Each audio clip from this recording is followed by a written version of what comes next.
일반 거래 약정에 대해서 좀 알아보도록 하겠습니다. 일반 거래 약정 하게 되면 좀 표준화라고 하는 느낌이 있게 됩니다. 다시 말하면 자주 거래 상대방이 달라도 자주 쓰이는 부분이 어떤 것들이 있는지 하나 이제 예를 들어서 그 문제를 보고 이야기 드리도록 하겠습니다.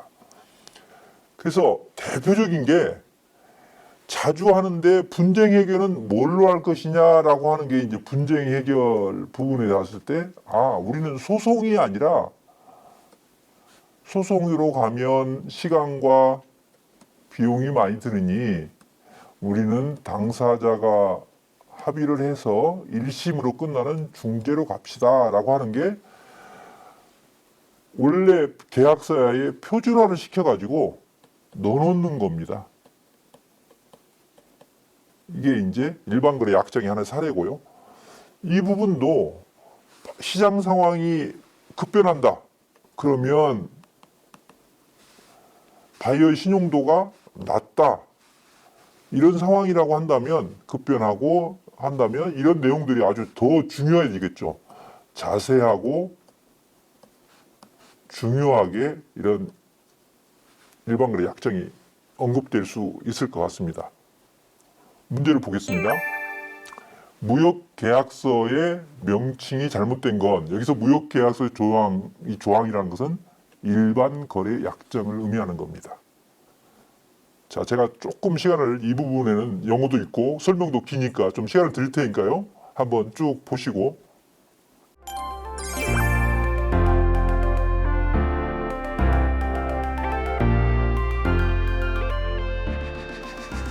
내용을 좀 파악하셨나요? 한번 같이 이건 좀 보도록 하겠습니다. 리미트 오브 라이어빌리티 나와 있는 부분은 사실은 이제 계약 위반의 상대방에 대해서 직접적으로 입은 피해에 대해서는 배상을 청구하고 간접적인 것은 청구하지 않는다.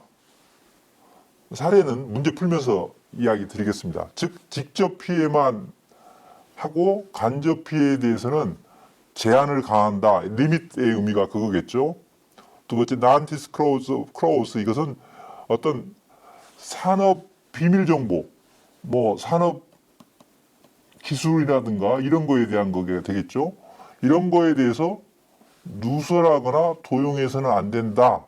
그렇게 하면 뭔 말입니까? 배상을 해야 된다라고 하는 부분이고요. 포스 메이저 클로스는 어떤 불가항력이라고 우리가 이미 이야기하죠.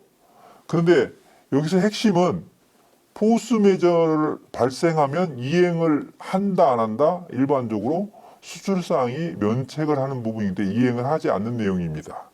그런데 쭉 읽어보시면 계약 내용의 변경을 요구할 수 있고 그 상대방 반드시 이행해야 한다는 내용.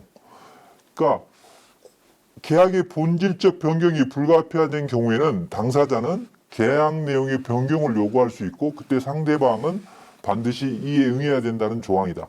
계약 내용의 변경을 의미한다는 뭔 말입니까? 이거는 이행을 하겠다는 거죠. 왜냐하면 계약 이행 안 할 바에는 뭐 변경을 할 이유가 없는 거죠. 이게 이제 분리가능 조항이라고 하는 부분입니다. 계약 내용의 일부가 어떤 사유로 실효 또는 무효화되더라도 일반적으로 어떤 내용이 실효 또는 무효가 되면 전체 계약이 무효화되겠죠. 그런데 그러더라도 그 부분만 무효화하고 전체적으로는 그대로 유효하다라고 하는 것을 설명하고 있는 조항입니다. 조금 이제 구체적으로 보면 이 리밋을 하는 게 우리가 흔하게 보면 교통사고로 나왔을 때, 교통사고가 났을 때 병원비만 보상해 주는 게 직접 보상입니다. 그런데 뭐 생활이 어렵고 생활비도 해줘야 된다, 뭐 월급을 못 받으니까 일을 못 하니까 그런 걸 보상해 준다. 이거는 이제 그 간접에 해당돼서 무역에서는 이런 간접적인 비용은 제외하기로 하자라고 하는 게 리밋 오브 라이어빌리티고요.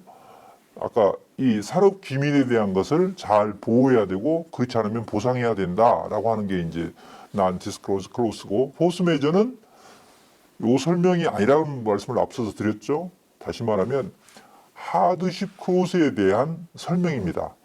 이것은 핵심이 뭐라고 그랬습니까? 이행이라고 했죠. 이행을 하는 거. 뭘?